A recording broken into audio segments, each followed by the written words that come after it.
로마서 6장 20절로 21절 말씀 보겠습니다. 너희가 죄의 종이었을 때는 의로부터 자유로웠느니라. 그런즉 너희가 지금은 부끄러워하는 그 일들 안에서 그때 무슨 열매를 얻었느냐. 그 일들의 끝은 사망이니라. 아멘. 사도는 이 두 구절에서 19절의 권면과 명령을 뒷받침해주는 이유들을 제공하고 있습니다. 우리가 알다시피 권면은 18절의 진술에서 직접적이고 필연적으로 나오는 것입니다. 그리고 그 권면은 12, 13절과 병행을 이루고 있습니다. 이제 그는 그 권면을 객관적으로 진술한 다음에 그런 권면이 우리 그리스도인들에 대하여 말해온 것에 비추어 이치에 매우 타당하다는 것을 이해하는 데 필요한 몇몇 이유들을 제시함으로써 그것을 뒷받침하고 있습니다. 그래서 20절에서 끝절까지는 이러한 주장과 이유들을 제공하고 있습니다. 그 이유들을 말하는 주장들은 크게 세 부분으로 나눌 수 있습니다. 첫째로 19절에서 우리에게 행하라고 말하는 것은 과거 우리가 행한 것에 대한 몇 가지 부정적인 이유들 때문입니다. 이것들은 우리가 전에 옛 삶 가운데에서 어떤 자였던가를 비추어 봄으로써 주어지고 있습니다. 우리 지체를 의에게 종으로 들여 거룩함에 이르기를 결정하는 아주 훌륭한 이유가 있습니다. 그 다음에 22절에서 그는 적극적인 이유, 소위 우리의 현재 조건과 상태와 가능성을 말하고 있습니다. 23절에서는 앞에서 말한 부정적이고 적극적인 전체 진리를 한 문장의 진술로 매듭짓고 있습니다. 이상이 20절에서 23절까지의 작은 대목을 분해한 것입니다. 그러나 우리가 잊지 않아야 되는 것이 있는데 그것은 사도가 하고 있는 일이 사실상 15절에 그런즉 어찌하리요 우리가 율법 아래 있지 아니하고 은혜 아래 있으므로 죄를 지으리오 라는 억측을 논박하는 것입니다. 그것이 이렇게 기록한 바의 전체 목적과 목표이기 때문입니다. 그는 그것이 전적으로 엉뚱하고 불가능한 추측임을 보여주고 있을 뿐 아니라 그리스도인은 자기의 현재 상태와 조건을 이해하기 때문에 그런 추측이 자기에게 전혀 생각조차 할 수 없는 이름을 알아야 한다는 점을 나타내고 있는 것입니다. 그 다음 여기서 사도는 거룩하고 헌신적인 삶을 살아야 할 이유들을 제시하고 있습니다. 다시 한번 상기시켜 드립니다만 그것은 우리가 따져보아야 할 것이 틀림없습니다. 그것은 하나의 논증입니다. 성결과 성화는 언제나 하나의 논증 결과요 논리 과정의 결과이기 때문입니다. 우리가 알았듯이 그것이 이 중대한 문제에 관한 기독교 의리를 나타내는 신약의 방식입니다. 이제 사도의 논증과 논리를 살펴봅시다. 우리가 다시 한번 그가 언제나 우리를 도울 용의를 가지고 쓰는 방식에 대하여 생각해 보아야 합니다. 그는 단순히 하나의 명령으로만 끝나지 않습니다. 그는 언제나 명령과 교리를 병행시킵니다. 20절과 21절에서 우리는 불신자, 즉 죄의 생활의 진상을 보게 됩니다. 바울이 그의 논증을 이끌어 나가는 방식을 관찰하시기 바랍니다. 그는 이렇게 묻고 있는 것 같습니다. 우리가 율법 아래 있지 않고 은혜 아래 있으니 죄를 지으리요? 라고 말하는 것이 가능한가? 자기가 어떤 사람임을 깨닫고 그가 은혜 아래 오기 전에 율법 아래 있었을 때 자기가 영유한 유의 삶을 기억하는 이에게 그것은 엉뚱한 억측입니다. 이 문제는 두 부분으로 나누어집니다. 바울은 먼저 우리들에게 우리의 옛 삶에서의 상태와 조건이 무엇이었는지를 기억하게 합니다. 그런 다음 21절에서는 옛 삶의 구체적인 성격을 숙고합니다. 20절에서 그는 그리스도인이 아닌 사람의 상태와 조건을 다시 한번 기억시켜주고 있습니다. 그러한 사람은 죄의 노예입니다. 우리는 이미 여러 번 그 문제를 다루었습니다. 그것은 그가 15절 이후 이 특정 대목 전반에 걸쳐서 줄곧 사용한 개념입니다. 우리는 결코 그리스도인이 아니면 누구든지 그가 죄의 노예라고 하는 진정한 진리를 잊지 맙시다. 사도는 5장 끝에서부터 그것을 반복하여 강조하였습니다. 죄는 사망 안에서 군림한다. 그것은 그리스도인이 아닌 자의 비극의 핵심입니다. 물론 그는 그것을 깨닫지 못합니다. 노예는 흔히 자기들이 노예라고 하는 것을 알지 못합니다. 그것이 죄의 상태에 있는 가장 큰 비극입니다. 죄인들은 언제나 죄의 노예들입니다. 그러나 그들은 죄의 노예일 뿐 아니라 의에 대하여 자유한 자들입니다. 이것은 매우 충격적인 구절입니다. 그것은 매우 쉽게 오해될 수도 있는 말씀입니다.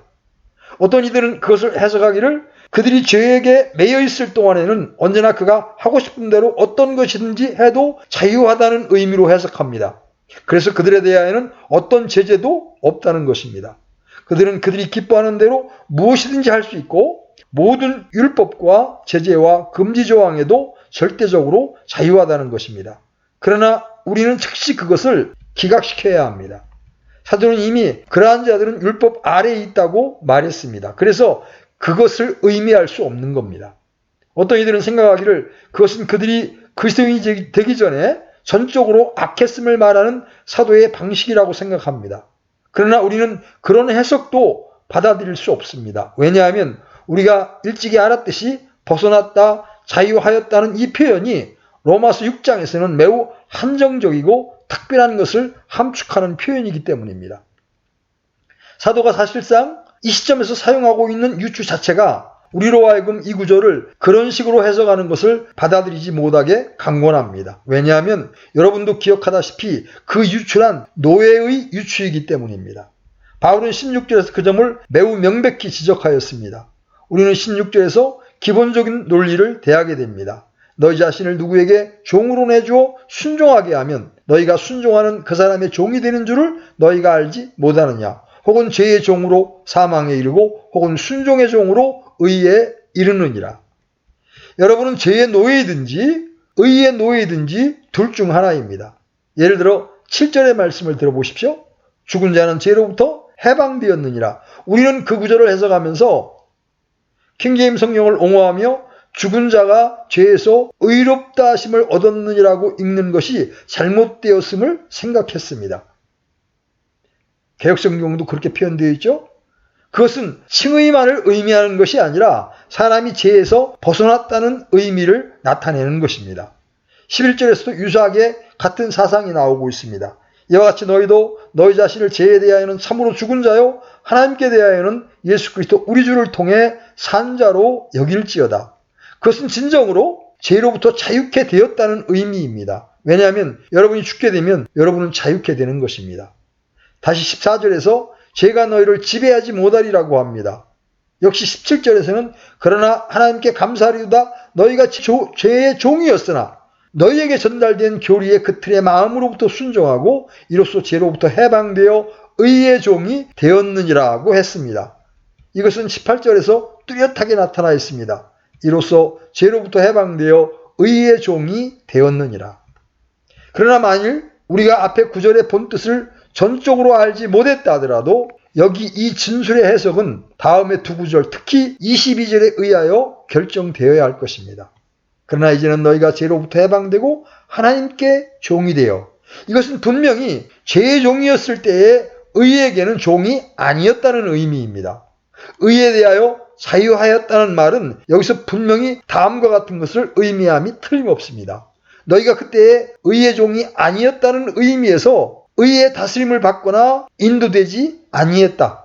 어째서 그런가? 너희가 죄의 지배와 통제와 다스림을 받았기 때문이었다. 다른 말로 해서 사도는 다시 그가 그처럼 여러 번 말하고 있었던 것을 말하고 있는 것입니다. 우리는 언제나 노예입니다. 죄의 노예든지 의의 노예입니다. 여러분은 동시에 서로 반대되는 두 상전의 노예가 될 수 없다는 것입니다. 여러분은 하나님과 재물을 겸하여 섬길 수 없습니다. 이것이든지 저것이든지 해야 합니다. 여기서 말하는 것이 바로 그 점입니다. 여러분이 죄의 종일 때는 의의 종이 아니었고 의가 어떤 사람들에게 가지는 지배력에서 완전히 벗어났던 것입니다. 이것은 현재 매우 큰 논란 중에 있는 문제에 대하여 빛을 던져주고 있습니다. 사도는 이것이 모든 불신자들에게 다 해당된다고 합니다. 그가 얼마나 존경을 받든지 얼마나 도덕적으로 추앙을 받더라도 그것은 문제가 아니라고 진술합니다. 그것은 주 예수 그리스도를 믿지 않는 자 모두에 관한 보편적인 진술입니다. 그는 그러한 사람들은 의에 대하여 자유하였다고 뚜렷하게 말하고 있습니다. 이것은 많은 사람들을 괴롭혀서 그들이 이런 질문을 하게 만듭니다. 모든 불신자들이 생애 시궁창에서 살지 않는데 어떻게 그것이 사실일 수 있는가? 도덕적으로 매우 훌륭한 사람들이 있고 훌륭한 일을 해낸 불신자들이 있는데, 그러므로 사도의 역설은 도덕성과 단순히 윤리적 종교를 가진 측면과 기독교를 구분하는 가장 좋은 방식입니다. 저는 때때로 이것이 현대에 있어서 가장 중대한 구별 중 하나라고 생각합니다. 기독교 진리의 가장 큰 원수는 그리스도인은 아니면서 소위 도덕적이고 윤리적이고 종교적인 사람들이라는 것에 대하여 하등의 의문이 없기 때문입니다. 나는 기독교 윤리는 믿지만 교리에는 관심이 없습니다 라고 말하는 사람들을 가리키는 것입니다. 그들은 궁극적으로 기독교 신앙의 가장 큰 원수들입니다. 또한 그들은 그렇게 나타나게 되어 있습니다. 여기서 그러한 사람들과 그리스도인들 사이에 아주 분명한 차이를 발견합니다. 저는 그들이 선한 사람들임을 인정합니다. 그리고 만일 그들이 말 잘하고 훌륭한 매너를 가지고 훌륭한 관점을 가진 사람들이라면 그들은 잘못 교육받은 많은 그리스도인들로 하여금 그런 이들에게 의에 대하여 자유하였다는 평을 하는 것은 옳지 않다고 말하게 할 것입니다. 그러나 그것은 이러합니다. 그리스도를 거부하고 그분이 십자가에 못 박힘을 믿지 않는 자, 속죄의 절대성을 믿지 않는 자는 전혀 불신자요, 가장 위험한 사람입니다. 그리고 그런 이는 우리 주님께서 옛 바리새인들에게 경고하셨듯이 호되게 비난받아야 합니다. 20절은 우리로 하여금 그 차이를 알게 해줍니다. 여러분은 그것을 이렇게 볼 수 있습니다. 비그리스도인은 전적으로 의에 대하여 아무런 관계를 가지고 있지 않다는 것입니다. 저는 사람들이 인간적인 의미에서 공의와 공정이라고 부르는 것에 대하여 말하고 있지 않습니다. 그는 그것과 관계를 가지고 있습니다. 그러나 성경의 의라는 의미와는 관계가 없습니다. 그는 의에 의해 지배받지 않습니다. 그는 의에 의해 조종받지 않습니다. 그를 조종하는 것은 자신이고 그 자신의 생각과 사상과 철학이 그를 조종합니다. 사실상 그는 궁극적으로 우리가 알듯이 죄와 사탄의 지배를 받습니다. 사도는 여기서 그리스도인은 그와 반대로 의의 지배와 조종을 받고 있는 사람이라는 요점을 강조하고 있는 것입니다. 바울은 10장 특히 처음 3절에서 이것을 아주 노골적으로 진술합니다. 형제들아, 이스라엘을 위한 내 마음의 소원과 하나님을 향한 기도는 곧 그들이 구원을 받는 것이니라. 내가 그들에게 대해 증언하노니 그들이 하나님께 대한 열심은 있으나 지식에 따른 것이 아니니라고 했습니다. 그리고 특별히 3절에서 그들이 하나님의 의를 알지 못하여 자기 자신의 의를 세우려고 다니면서 하나님의 의에 복종하지 아니하였느니라 했습니다.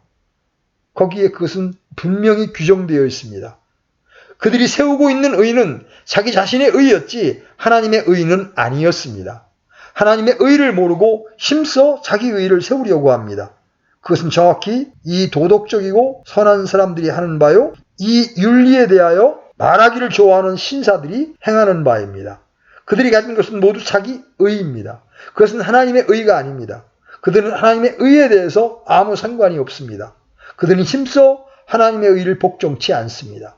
복종하다는 말을 보십시오. 그것은 의에 대하여 자유하였다는 말의 반대입니다. 의는 그 유대인들을 통제하지 않고 있었습니다. 그러나 여러분은 그리스도인으로서 하나님의 의에 복종하며 그것이 여러분을 지배합니다. 이와 같이 자유하다는 말은 그것이 우리 위에 군림하지 못한다는 의미를 가지고 있으며 그것이 우리 삶의 주도적인 원리가 아님을 뜻하고 있습니다. 불신자이면서 소위 이 선한 도덕적인 사람에 대해서 해야 할 두 번째 말은 그가 가진 것은 모두 자기 자신의 선함과 자기 자신의 도덕들에 불과하다는 것입니다. 그것은 하나님의 의가 아닙니다. 성경은 그것이 참 의가 아니라고 명백하게 말하고 있습니다. 우리의 의는 더러운 옷과 같다는 충격적인 말로 표현합니다. 그들이 가진 의의 진정한 가치는 그것이 아닙니다. 그것은 또한 세상의 훌륭한 사람들의 진상입니다. 훌륭하다는 말은 흔히 그들을 묘사할 때 쓰는 용어입니다. 그 사람 얼마나 훌륭한가? 그는 또한 공정한 마음을 가진 자가 아닌가? 이는 윤리는 취하나 교리는 원치 않는다고 외치는 자입니다. 세상은 훌륭한 사람이라고 말합니다. 성경은 더러운 옷 같다고 말합니다. 그러한 사람들은 전혀 참된 의를 가지지 못했습니다. 다시 사도 바울이 자기의 옛삶을 말하는 방식을 봅시다. 그는 전에 훌륭한 유의 사람이었습니다. 그는 자기가 꽤 훌륭하다고 생각했습니다. 그러나 그가 빌립보서 3장에서 짤막한 자서전을 말할 때 그는 이렇게 말하고 있습니다. 그러나 무엇이든지 내게 이득이었던 것들을 곧 그것들을 내가 그리스도를 위하여 손실로 여겼으며 참으로 확실히 모든 것을 손실로 여김은 그리스도 예수 내 주를 아는 지식이 뛰어나기 때문이라. 내가 그분을 위하여 모든 것에 손실을 입고 그것들을 단지 배설물로 여김은 내가 그리스도를 얻고 그것이 그리스도와 그분의 속죄의 죽음 없이도 지낼 수 있다는 사람들의 신기한 정직과 선함과 도덕주의를 묘사하는 바울의 방식입니다. 그것은 분토요, 배설물이요, 헛된 쓰레기입니다. 그러나 우리는 어느 누구도 그것이 사도 바울만의 극단적인 어투라고 생각하지 못하게 하십시오. 우리 주님 자신의 말씀을 인용해 봅시다. 그분 언젠가 바리새인들을 뒤돌아보면서 너희는 사람들 앞에서 너희 자신을 의롭게 만드는 자들이라고 하셨습니다. 이러한 사람들이 텔레비전 화면에 나와서 그들끼리 대담하고 토론하는 것을 시청하는 사람들은 얼마나 훌륭한 사람들인가, 그들은 얼마나 훌륭한 기준을 가지고 있는가 하고 말합니다. 그러나 우리 주님은 그들에 대하여 너희는 사람들 앞에서 너희 자신을 의롭게 만드는 자들이나 너희 마음 하나님께서 아시나니 사람들 가운데 높이 평가받는 것은 하나님 보시기에 가증한 것이니라고 하셨습니다. 그것은 혐오거리입니다. 그들의 모든 선함과 그들의 도덕은 혐오거리이며 전능하신 하나님께 심한 미움을 사는 것입니다. 이상이 이 사람들이 전에 의에 대하여 자유하였다고 말한 의미입니다. 의는 그러한 사람들의 생명을 지배하지 못합니다. 그러므로 그가 아무리 애쓰고 아무리 큰 것을 이루었다 할지라도 하나님 보시기에는 아무것도 아닌 것입니다. 사실 그런 사람들의 문제는 의가 무엇인지에 대한 참된 개념이 없다는 것입니다. 무엇이 의입니까? 우리는 그것을 다시 살펴볼 것입니다. 그러나 본질에 있어서 그것은 하나님의 종이 되는 것을 의미합니다. 이 선한 도덕적인 사람들은 그것에 대하여 아무런 개념을 가지고 있지 않으며 그들은 다만 자기 표준에 의하여 살아갈 뿐입니다. 그들은 그 표준에 의하여 결정하고 그것에 의하여 삶을 꾸려나갑니다. 그러나 그들은 의롭지 못하고 의에 대하여 애인입니다. 그들은 의와 아무 상관이 없습니다. 그런 유의 사람이 의에 대하여 완전히 애인이라고 하는 사실을 증명하는 간단한 방식이 있습니다. 의와 하나님의 의에 관해서 무엇인지 다 아는 사람은 자기 자신의 의를 정확히 알고 자기의 부족과 자기의 절망적인 궁핍을 아는 사람입니다. 그러나 자기들의 표준을 따라 사는 이들은 그렇지 못합니다. 스스로에게 잘 만족하고 주님의 비유 가운데 나오는 바리새인 같습니다. 그는 다른 사람들과 같지 않음을 감사하였고 일주일에 2번 금식하고 모든 소비의 11조를 드렸습니다. 그는 자기를 얼마나 훌륭하다고 생각했습니까? 그리고 무지한 사람들은 그를 얼마나 놀랍다고 칭찬하였습니까? 그것은 자기 만족이요? 그것은 자기의 작은 윤리적 표준이 적당하다고 여기며 기독교 교리가 전혀 필요하지 않다고 생각하는 자들의 독선입니다. 그러나 둘째로 하나님의 의에 대하여 어떤 개념이든지 가진 사람은 자기 자신의 부족을 예민하게 깨닫고 의에 줄이고 목마르기 시작한 사람입니다. 그래서 우리 주님께서 산상설교의 팔복의 말씀 가운데 의에 줄이고 목마른 자들은 복이 있나니 그들이 배부를 것이기 때문이요라고 하셨습니다. 이 선한 사람들에게서 그런 식으로 의에 줄이고 목마른 어느 증거가 보입니까? 그들의 말을 들어보시고 그들의 고집과 독선을 들어보십시오. 그들은 자기 만족을 드러내고 겸손이나 온유 같은 것은 전혀 없습니다. 그들은 의에 줄이고 목말라 하지 않습니다. 그들은 자기 자신의 표준을 따라 살아가고 있으며 그는 자신의 작은 도덕적 규칙을 높이고 복종합니다. 그러한 사람들은 의에 대하여 완전히 애인이요 사도가 표현하였듯이 의에 대하여 자유합니다. 그들은 전적으로 의의 영역에 있지 않습니다. 하나님의 의의 영역 밖에 있는 것보다 더 무서운 일은 없습니다. 그것은 하나님의 생명 밖에 있다는 것을 의미합니다. 그것보다 더 소름 끼치는 일은 없습니다. 죄에 빠진 남녀들에게 그것이 아무리 큰 인상을 끼친다 할지라도 그것은 하나님 보시기에 구역질 나는 삶입니다. 그것이 20절에 있는 첫 번째 진술입니다. 21절에서 우리는 그러한 사람들이 살아가는 삶의 유형을 자세히 관찰하게 됩니다. 사도는 그것에 대하여 3가지를 말합니다. 그것은 현재 세상에 있는 거의 모든 사람들의 삶을 잘 묘사하고 있습니다. 비그리스도인의 삶의 특징들은 무엇입니까? 첫째, 열매 없는 삶이라는 것입니다. 그때 너희가 무슨 열매를 얻었느냐? 그의 삶은 전적으로 유익함이 없는 생활입니다. 그것은 아무런 가치가 없습니다. 성경은 처음부터 끝까지 불신자에 관해서 그렇게 말하고 있습니다. 그것은 구약성경의 한 책인 전도서가 말하는 주요 제목입니다. 1장에서 사람이 해 아래서 행하는 자기의 모든 수고에서 무슨 유익을 얻으리요? 라고 했습니다. 2장 11절에서는 그때에 내가 내 손이 이룩한 모든 일과 내가 수고하여 행한 모든 수고의 열매를 바라보았는데 보라 모든 것이 헛되며 영을 괴롭게 하는 것이요 해 아래에는 아무 유익이 없었도다고 했습니다. 아무것도 아닙니다. 3장 9절을 보십시다. 일하는 자가 자기가 수고하는 것에서 무슨 유익을 얻으리요? 다시 5장 16절을 봅시다. 이것도 큰 악이라 모든 면에서 그가 온 그대로 가리니 바람을 얻으려고 수고한 자에게 무슨 유익이 있으리요. 전도자가 내린 결론이 처음에 진술되어 있습니다. 헛되고 헛되니 모든 것이 헛되도다. 그는 많은 시련과 경험을 겪은 후 생에 대한 그런 판단을 내린 것입니다. 그는 애써 지혜를 구하였고 애써 배웠고 애써 즐겼고 애써 큰 궁정을 지었으며 건축과 예술에 관심을 두었고 모든 일을 하려고 애썼습니다. 그는 말할 수 없는 부유를 누리고 하고 싶은 대로 다 해보았습니다. 그는 만족을 바랬고 그래서 가능한 모든 수단을 강구하였습니다. 그러나 그 모든 일에 애쓴 다음에 얻은 결론은 헛되고 헛되며 헛되고 헛되니 모든 것이 헛되도다. 사람이 해 아래서 행하는 자기의 모든 수고에서 무슨 유익을 얻으리요 했습니다. 바울도 여기서 그때의 너희가 무슨 열매를 얻었느냐라고 말합니다. 그러나 어떤 사람들은 그것이 사실인가 하고 물을지도 모릅니다. 그것은 여전히 진리일까요? 물론 그렇습니다. 여러분은 인생의 가치와 열매와 유익을 어떻게 평가합니까? 무슨 시금석을 써서 그것을 알아볼까요? 그것들을 살펴보기로 합시다. 먼저 부정적인 측면부터 봅시다. 사용할 시금석은 즐거움과 행복이 아닙니다. 어떤 사람들은 어떤 점에서도 죄의 삶이 즐거움을 줄 수 있다는데 의심이 없었습니다. 그렇지 않으면 사람들은 거기에 빠지지 않습니다. 또한 죄의 생활은 일종의 행복감을 줍니다. 그래서 그들이 그리로 쫓아가는 겁니다.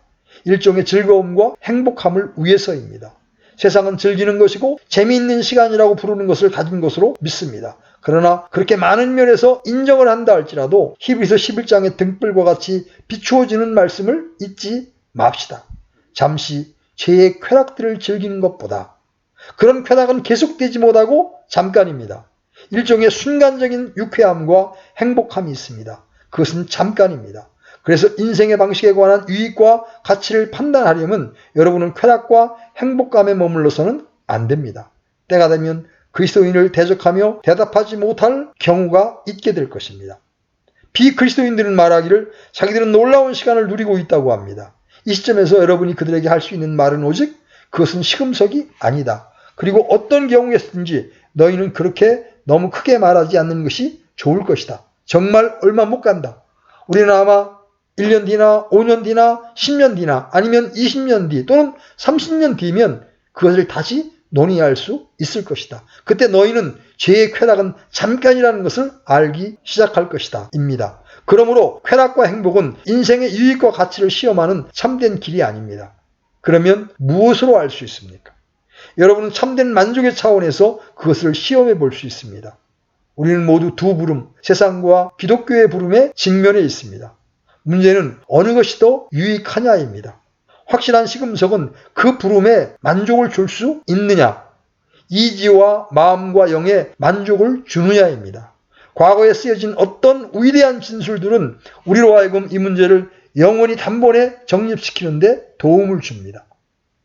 어거스틴 같은 사람이 중생 전에 어떠했는지 보십시오. 그는 명석한 철학자요, 애써 쾌락과 만족을 찾으면서도 부도덕한 삶을 살았습니다. 그러나 하나님의 부르심을 그렇게 거부하고 있을 동안 그는 급기야 이런 결론에 이르게 되었습니다.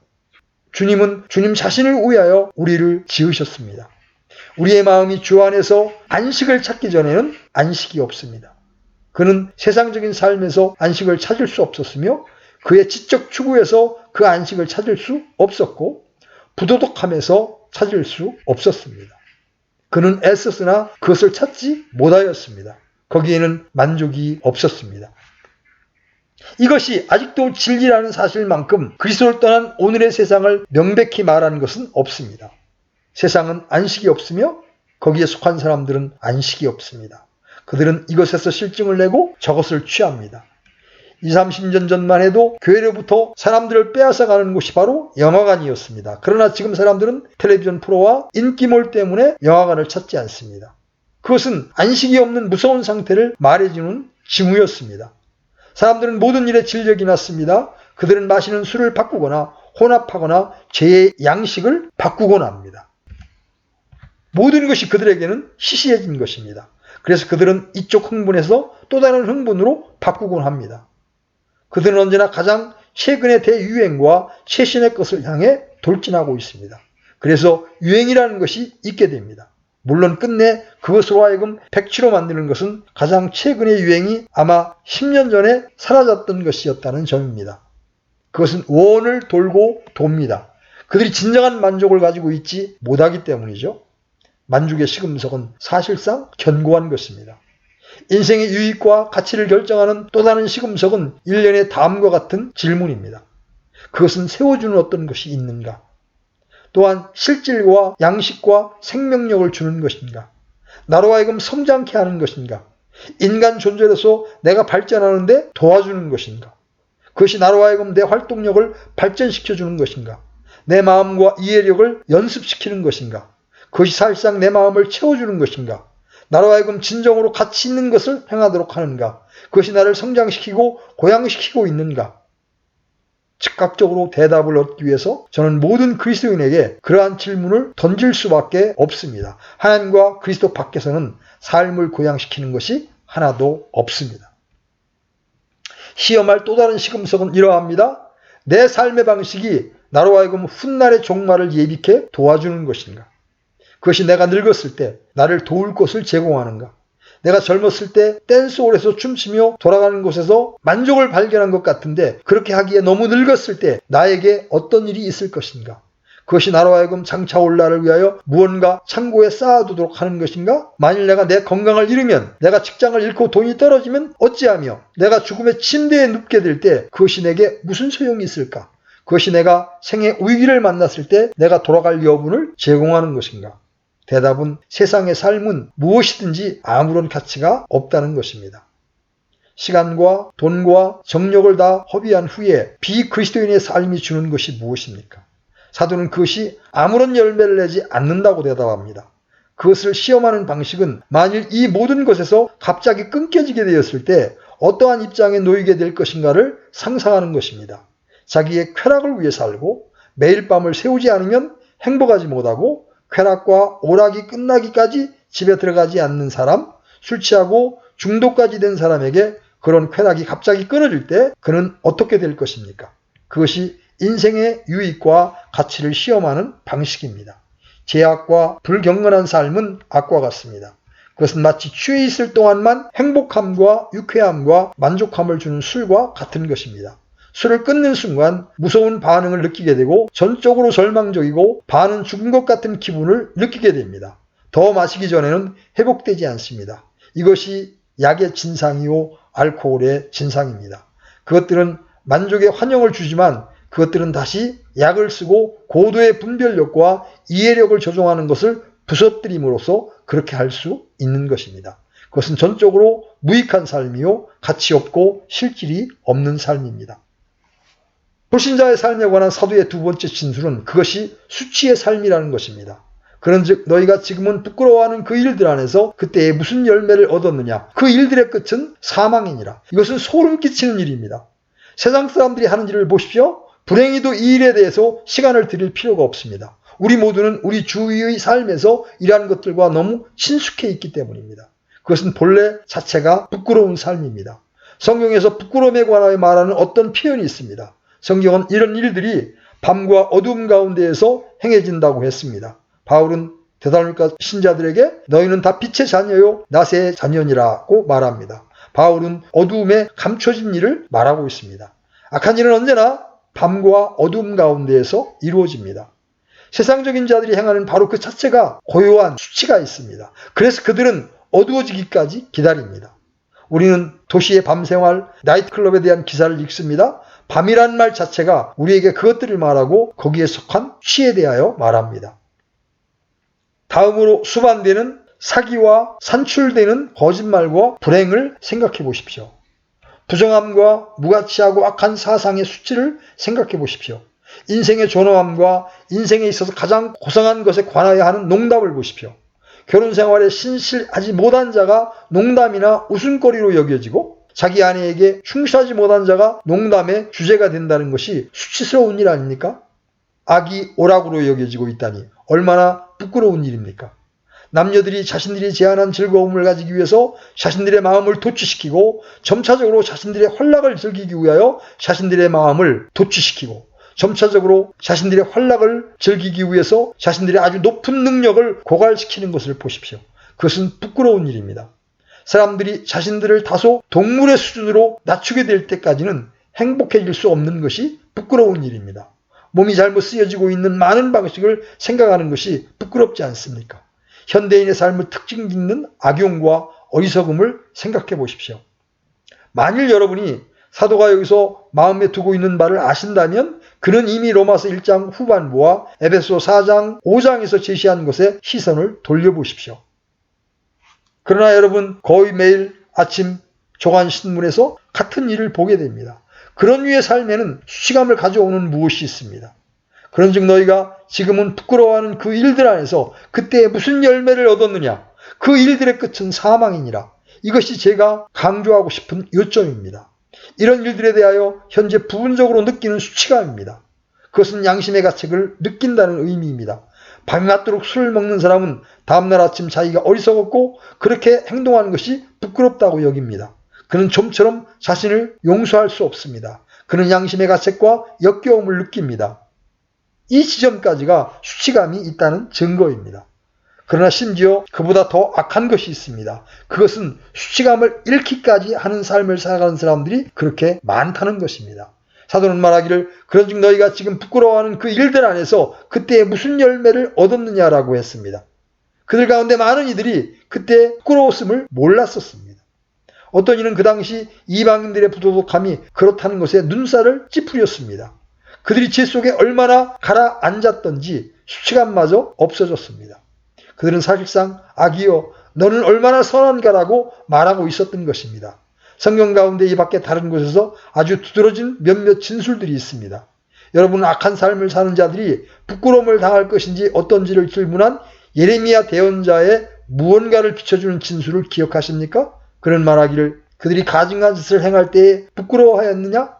아니라 그들이 조금도 부끄러워하지 아니하였으며 얼굴을 붉히지도 아니하였도다. 그러므로 그들이 쓰러지는 자들 가운데 쓰러질 것이요 그들이 징벌할 때에 그들이 내 던져지리라 주가 말하노라고 했습니다. 그보다 더 악한 것은 없습니다. 그들이 얼굴을 붉히는 한 아직 소망이 있습니다. 그들 속에 무엇인가 도덕적인 감각이 있는 것입니다. 그러나 그들이 전혀 낯을 붉힐 수 없는 상태에 이르게 되면 그것은 불법의 깊이를 말해주는 겁니다. 그들은 선악에 대한 감각을 잃어버린 상태에 도달한 것입니다. 그들은 악한 것을 흡족히 여기고 불의를 자랑합니다. 그 수치야 어찌하겠습니까? 이것이 우리가 현재 증거하고 있는 삶에 가장 소름 끼치는 일 가운데 하나입니다. 수치감과 염치가 사라지고 사람들은 어떤 도덕적인 기준도 전혀 인식하지 못하는 것입니다. 바울의 편지를 받아보던 자들의 옛삶이 그러하였던 것입니다. 그러나 이제 그들은 자기의 과거를 뒤돌아볼 때 부끄럽게 생각하는 것입니다. 그들은 그때 부끄러움을 몰랐었고 그 속에 그렇게 푹 빠져 있었습니다. 그 속에 취해 있었습니다. 이제 21절 끝맺는 진술을 살펴보아야겠습니다. 바울은 말하기를 그 일들의 끝은 사망이라고 했습니다. 사망은 언제나 죄의 마지막입니다. 여러분도 사도가 5장 12절에서 그 점을 어떻게 묘사하고 있는지 알 것입니다. 그러므로 한 사람으로 말미암아 죄가 세상에 들어오고 그 죄로 말미암아 사망이 들어왔나니 죄가 세상에 들어오고 죄가 왔던 까닭에 사망이 왔습니다. 사망은 죄가 들어오지 않았으면 들어오지 않았을 것입니다. 우리는 이미 그것을 상세히 살펴보았습니다. 그래서 저는 그 교훈을 요약만 하였습니다. 그것은 육체의 죽음도 포함합니다만 그것만은 아닙니다. 그것은 영적인 죽음도 포함합니다. 그러나 그것만은 아닙니다. 그것은 모든 방면에서 하나님의 생명과 분리되는 것을 의미합니다. 영적 기능은 본래 사람의 가장 뛰어난 것이었고 가장 영광스러운 것이었습니다. 사람이 죄를 짓는 순간 그는 하나님과의 접촉을 잃어버렸고 하나님께 대하여 죽게 된 것입니다. 범법과 죄들로 죽었던 우리였습니다. 육체의 죽음도 역시 옵니다. 어쨌든 주요한 문제는 하나님으로부터 분리되는 것입니다. 끝내 궁극적으로 죄의 삶은 하나님으로부터 영원한 분리를 가져올 것이라고 사도가 말하고 있습니다. 하나님께 버림받아 혼자 버려져 있다는 것을 생각하는 일만큼 무섭고 떨리는 일은 없습니다. 그것이 바로 사도가 그들은 주의 앞과 그분의 권능의 영광에서 떠나 영원한 파멸로 형벌을 받으리로다고 한 바입니다. 논증은 바로 그것입니다. 이런 일들은 거룩한 생활을 논할 때 언제나 마음속에 간직해야 하는 일들입니다. 그것이 바로 죄를 억제하는 길입니다. 스스로에게 아니다. 내가 이것을 행하기란 도저히 불가능하다. 내가 만일 그렇다면 옛날로 다시 돌아가는 것이고 내가 구원받아온 이후의 삶으로 되돌아가고 있는 것이다. 열매 없고 부끄럽게 끝내 사망으로 끝날 삶으로 되돌아가고 있는 것이다. 난 그렇게 할 수 없다라고 이것을 우리 마음속에 하나의 논리로 간직해야 합니다. 결론을 내리면서 한 가지 질문을 던지겠습니다. 여러분, 이것을 여러분의 마음속에 끊임없이 간직하고 있습니까? 여러분은 죄와 시험에서 건져줄 기가 막힐 어떤 공식과 방식을 찾고 있지는 않습니까? 여러분은 제가 말하고 있는 이 죄의 방식과 결과에 대한 분석을 전적으로 소극적인 것으로 여깁니까? 여러분은 나는 이런 죄에 대한 분석에는 넌더리가 났어요. 나는 나만 주 예수 그리스도를 바라봄으로써 믿고 있어요 라고 말하지 않습니까? 그렇게 말한다면 여러분은 성경을 부정하고 영감받은 사도의 교훈을 부인하고 있는 것입니다. 그는 우리 앞에 세상과 육신과 마귀와 싸우는 방법을 제시했습니다. 여러분은 옛죄의 삶의 성질을 끊임없이 상기해야 합니다. 또한 그렇게 할 때 여러분은 그 속에서 계속 거할 수 있다는 것은 생각조차 할 수 없는 일임을 알게 될 것입니다. 여러분이 그 옛삶을 그렇게 바라보아서 그렇게 그것을 부끄럽게 여기고 어떤 모양으로든지 그런 삶을 산 자신을 부끄럽게 여겨야 합니다. 그것이 죄를 피하는 길입니다. 은혜를 더하려고 죄에 더 거하겠습니까? 그 삶이 전혀 무익하고 가치 없고 열매 없는 삶을 의미하는데 어떻게 죄에 계속 거할 수 있겠습니까? 그것이 부끄럽고 추하고 어리석은 삶인데 어떻게 죄에 계속 거할 수 있겠습니까? 죄라는 것이 첫사람인 아담과 이브에게 사망만을 이루어 주었듯이 언제나 죽음으로 인도하는 것임을 알면서 죄에 계속 거할 수 있겠습니까? 그것이 성결과 성화에 관한 사도적인 방식입니다. 주님을 바라보고 그 안에 거하라는 것이 아닙니다. 시험이 올 때 옛죄의 삶을 바라보고 그것을 분석해보고 물으십시오. 이것은 무엇인가? 그것은 내게 무엇을 하라고 하는 것인가? 이것은 도대체 무엇을 요청하는가? 이것은 모두 내 마음을 끄는 것인가? 그것은 불가능하고 생각할 수조차 없어. 그럴 수 없느니라. 나는 내가 살았던 열매 없고 언제나 부끄럽고 이제 내게 대단히 부끄러운 삶에 속한 것은 어떤 것이든 생각할 수조차 없어. 그것은 결국 하나님께 대한 죽음과 영의 생명에 대한 죽음밖에 가져오지 않아. 그것이 사도의 위대한 부정적인 논증입니다. 그것이 우리로 하여금 더 이상 우리 지체를 부정과 불법에 들이지 못하게 하고 우리 지체를 의에게 들여 거룩함에 이르게 도와주는 것입니다. 오늘은 여기까지 하겠습니다.